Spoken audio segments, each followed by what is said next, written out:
नमस्कार दोस्तों, मैं सत्यव्रत सॉन्ग राइटर। हमारे गाना लिखो चैनल में सभी सिंगर और सभी दोस्तों का स्वागत है। आज मैं इस वीडियो में लेकर आया हूं रितेश पांडे के गाने पर गाना। जी हाँ दोस्तों, रितेश पांडे के गाने पर दर्द भरा गाना, भोजपुरी दर्द भरा गाना। जी हाँ दोस्तों, मेरा ये लिखा हुआ गाना फुल और फ्री, कोई भी सिंगर इसे गा सकता है। रितेश पांडे जी गाना गाए थे, सुइया जहर के दर्द भरा गाना गाए थे, तो मैं भी दर्द भरा गाना लिखा हूँ इसी ट्रैक पर। बहुत ही बढ़िया गाना है दोस्तों। प्यार में अगिया मोल लगा दे हलू यार हो, बहुत ही अच्छा सॉन्ग है। तो चलिए दोस्तों, मैं इस गाने को गाकर आपको सुना दूं किस प्रकार से इस गाने को गाना पड़ेगा।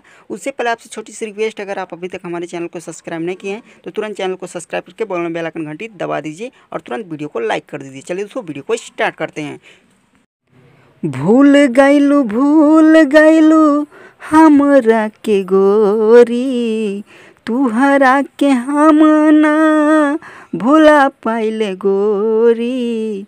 भूल गइलू हमरा के गोरी, तुहरा के हम ना भूला पाइले गोरी। बड़ा कठोर बा दिलवा तुहार हो, बड़ा कठोर बा दिलवा तुहार हो। तोहर फोटो जब जब देखी आँख से आंसू बरसा, ता प्यार में अगिया मोर लगा दिहलू यार हो। तोहर फोटो जब जब देखी आँख से आंसू बरसाता, प्यार में अगिया मोर लगा दिहलू यार हो। मनवा के शांति हमरे नहीं मिलता, दिन पर दिन दिल के जख्म बढ़ाता।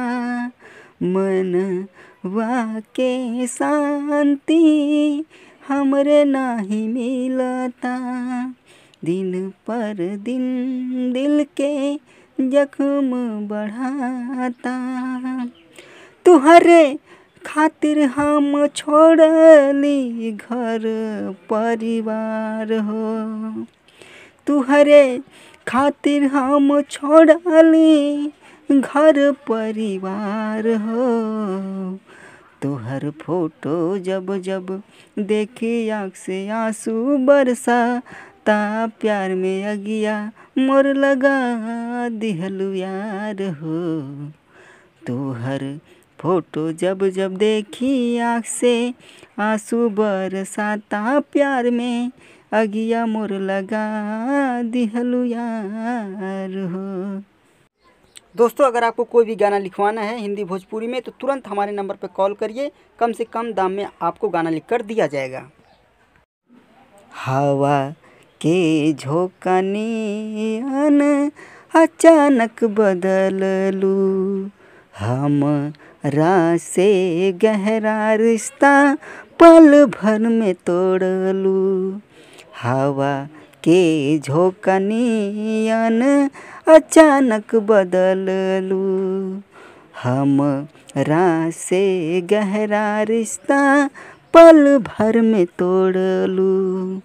इश्क में जीत हमार होके भइल हार हो, इश्क में जीत हमार होके भइल हार हो। तोहर फोटो जब जब देखी आँख से आंसू बरसाता, प्यार में अगिया मोर लगा दिहलू यार हो। तोहर फोटो जब जब देखी आँख से आंसू बरसाता, प्यार में अगिया मोर लगा दिहलू यार हो। दोस्तों, अगर आपको ये हमारा गाना अच्छा लगा हो तो प्यारा सा कमेंट में नाइस ज़रूर लिख कर करिएगा। तो आज के लिए दोस्तों इतना ही। थैंक यू, धन्यवाद।